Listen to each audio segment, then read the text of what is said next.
Byakomeye rero byakomeye, ese uyu nguyu ngo ni Pucuri utangiye kwaka amafaranga Dani we biracurikiye, izi nkundo zo ziragana he? Ko mbona hari dufite inkundo zisa nkaho ziri fake ariko tukagira n'iza original, ese biraza kugenda bite? Twabonye rero uwitwa Pucuri ahamagara Dani arangije amwaka 200,000, ni no kuyamwaka kuko nk'uko mwumvaga ukuntu yavugaga nkaho nyine uwitwa Dani ari inshingano ze kumuha yamuhaye amafaranga, byasaga nkaho atarimo basi wenda gusaba. Yavuze ati ndashaka amafaranga 200,000. Dani rero yamubajije icyo ayo mafaranga agiye kuyakoresha, undi aramubwira ati amafaranga, imodoka yanjye yahuye n'ikibazo, ibintu byinshi byatari. Ati se 200,000 nibyo bikoresha imodoka? Ati moteri, ibintu bya moteri ngo nibyo byagize. Witwa Dani yamuhaye ariko arangije avuga ati ese uru rukundo ndimo kujyamo ndimo kwishoramo aho nzarushobora? None biba bigoye kuba warakundanye n'umuntu imbere utarigeze yitwara gutyo, akakwitwaraho gutyo, nyuma warangiza ukabona undi. Icyo nzi cyo uyu nguyu ngo ni Pucuri we, urukundo rwe biragoye kuri Dani, ndabona nta buzima burufite. Twaje guhita tubona rero tubona witwa Gihozo araza asanga Dani aho ngaho muri salo. Gihozo rero ntabwo yari ameze neza, yari arwaye cyane. Arangije Dani aramureba, arangije amubwira ati rero Gihozo ntabwo waguma umeze gutyo. Arangije aramuhagurutsa amujyana mu cyumba kumuryamisha. Aho ngaho ako kanya Dani rero yahise agaruka muri salo, tugiye kubona duhita tubona uwitwa Shafi araje baraganira. Shafi arangije aramubwira ati ariko muri weekend narakubonye wasohokanye n'icyana. Undi amubwira ati se ibyo nibyo byari bikuzanye? Ati hoya ntabwo aribyo byari bizanye, ariko bro nagira ngo nkubwire ikintu yuko uriya mukobwa urimo kwishoraho ntabwo ari umuntu mwiza, umenye yuko ari gold digger cyangwa ari umukozi w'ibyinyo. Atumenye yuko ari umukozi w'ibyinyo, ati umenye kandi yuko atari umuntu muzima.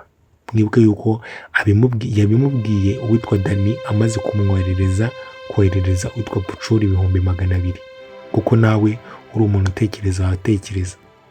Nubwo uyu Shafi nawe ari umuntu utari mwiza, ese undi Shafi ko yarabizi yuko uyu mukobwa atari umuntu mwiza, kweki nawe yashakaga kumwiyegereza.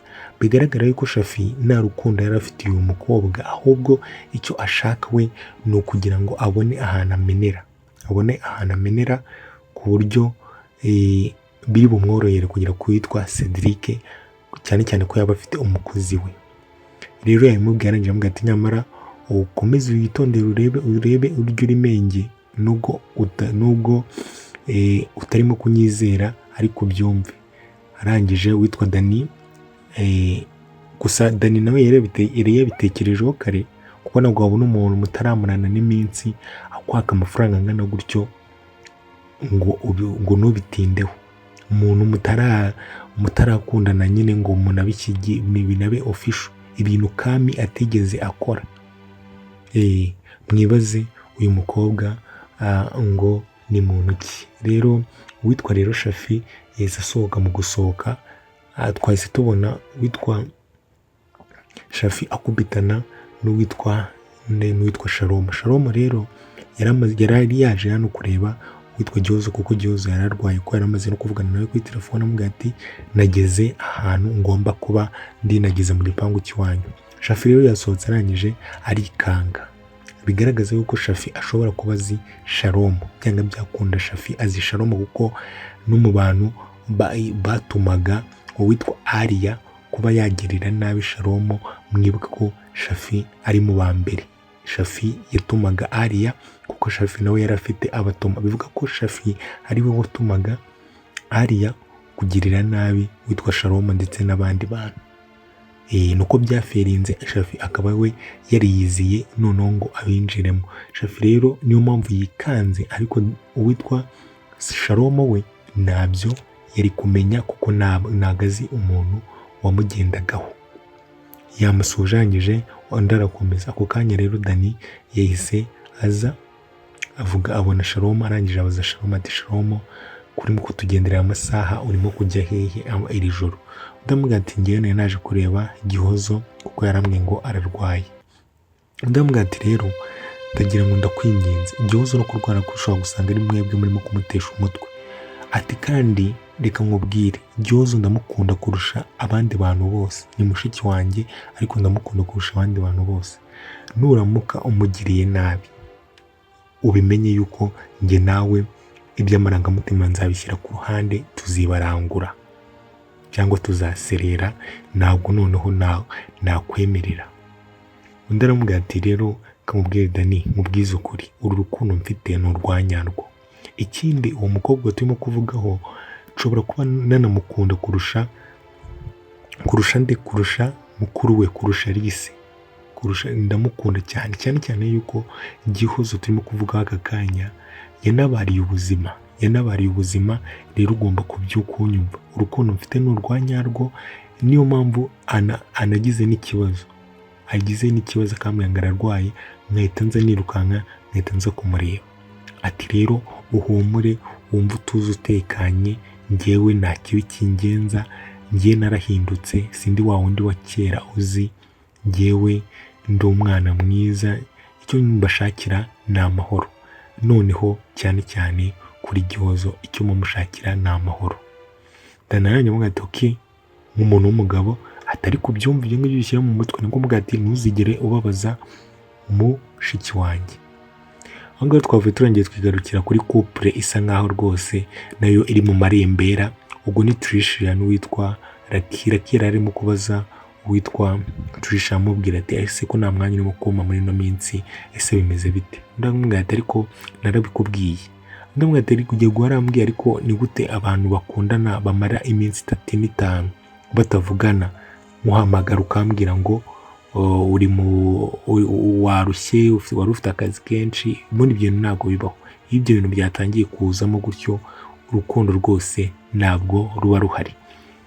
Kandi aka kanya twarabibonye kwitwa Tricia yagiye gushyira ifoto ya boss we Cedric muri Nuza, atari uko akunze Lucky, akwiye gufata Lucky, yaba akunze Lucky yo gufata Lucky akaba ari washyira muri wallpaper, ariko ntabwo ari byo yakoze. Bigaragaza ko witwa Tricia nta rukundo afitiye witwa Lucky, nubwo kandi yaba rufite rwaba ari rukeya kurusha urwo afitiye boss we. Nuko ahubwo twagize impano witwa Alice nawe akagoboka akamwiyama. Rero Lucky witwa Tricia ambwira ati ahubwo wowe genda ndagushakira umwanya, ubona atabyitayeho, hari utundi tuntu arimo gukora hano. Lucky arabireba nk'umuntu mukuru, arahaguruka arigendera. Twaje rero kubona uwitwa Lucky mu gihe asohotse yahise akubitana na Cedric arangije ambwira ati nkubonye nari nkukeneye, atari kare ibintu nshaka kukubwira. Ndamubwira ati se ni ibiki? Ati rero ndagira ngo turebe uburyo twadohorera uwitwa Shalomo, kuko Shalomo yabaye umuntu mwiza rwose. Cedric hano rwose namushimye kuko yavuze ibintu byiza kuri Shalomo. Ati Shalomo rwose yarahindutse, Shalomo rwose bimeze gutya na gutya. Shalomo avuga ibintu byinshi kuri Shalomo rwose, ubona yuko uwitwa Cedric yemeye ko Shalomo yahindutse. Areka irangira amubwira ati ariko uko byamera kose agomba guhanwa. Undi amubwira ati ariko njyewe ko mbizi amategeko, bisa nkaho ndamutse njyewe nkuyemo ikirego nkanjye wamureze, ashobora gukatirwa igihano ariko gisubitse. Iyo bavuze ngo igihano gisubitse, ni kwa kundi bashobora gukatira na wenda nk'amezi 6 cyangwa umwaka, nyine igihano cyose bagukatira ariko utagiye kugikora, ku buryo ahubwo nuramuka wongeye gukora ikosa risa nka rya rindi, urumva bazahita bagukatira, uzahita ufungwa utiriwe ujya no mu rukiko. kuko uzaba warakatiwe igihano gisubitse. Ni ati utugwaye warning, niwitwara neza igihano cyawe kizavaho, ariko niwitwara nabi mu gihe kingana gutya umenye yuko uzahita ufungwa. Bigaragara yuko uwitwa Shalomo, uwitwa Cedric nakuramo ikirego yereze Shalomo azakatirwa igihano gisubitse. Aba ari aho ngaho nakomeza kwitwara nk'umwana mwiza n'iki, igihano cye kizaveho n'ubundi ntabwo azaba afunzwe. Nibyo yavugaga. Undi amubwira ati okay, muzarebe uko mubigenza, nta kibazo rwose, nuko nguko bizagenda. Uwitwa Lucky arangije arasezera aragenda, ariko yagiye atameze neza, ababaye. Twaje kubona rero twibonera Shalomo ari kumwe n'umukunzi we barimo kuganira, anamuzaniye n'imiti, ibintu bimeze neza, arimo kubwira uburyo amukundamo. Ariko arangije amubwira ati ariko hari ikindi kibazo mfite cy'uko abavandimwe bawe bataranyakira ngo bakire yuko nahindutse, bakire urukundo rwanjye nawe. Ndamubwira ati yego ntabwo barabyakira, ariko ibyo ngibyo wibyitaho, nuko batari bemera yuko wahindutse cyangwa uri umwana mwiza, urumva. Ndamubwira ati ariko ku kibazo se kijyanye na kesi yanjye no kuba kubyara ki, ndamubwira ati nabibwiye Alice ntiyabyumva, ariko nabibwiye Cedric arambwira ngo agiye kumfasha. Ati rero reka dukomeze twihangane, ariko ntabwo ari ibintu byoroshye. Kandi kuko twabonye witwa Cedric nk'umuntu w'umugabo nawe afasha, kuko uwo yari cyane cyane kuba bimusabye ari murumuna w'umugore we, ntabwo byari kuba yari kubitindaho. Bigaragara yuko Shalomo ashobora kutafungwa, ahubwo akatirwa igihano gisubitse.